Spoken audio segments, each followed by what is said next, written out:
All right, the manhunt is on in France following an apparent terror attack at a Christmas market. Fox News correspondent Ryan Chilcote has more from London.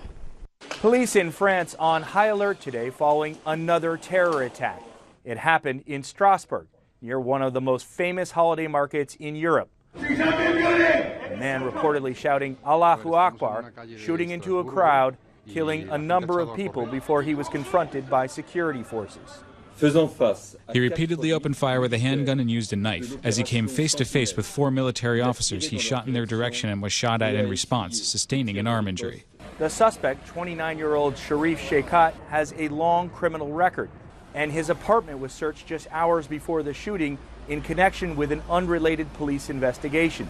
People throughout the city now are doing their best to come to terms with what happened, many acknowledging the risk of terrorism is now a reality of life in France. We had a feeling something like this was going to happen. The security level will never be high enough to avoid an attack from a mad person. It's absolutely unavoidable.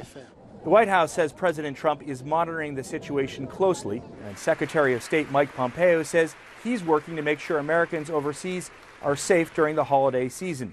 But ultimately, this is a problem that isn't unique to France. We have this problem here in the United States as well. Lots of folks that we're watching we think are at risk. We try to monitor, but the numbers are so big.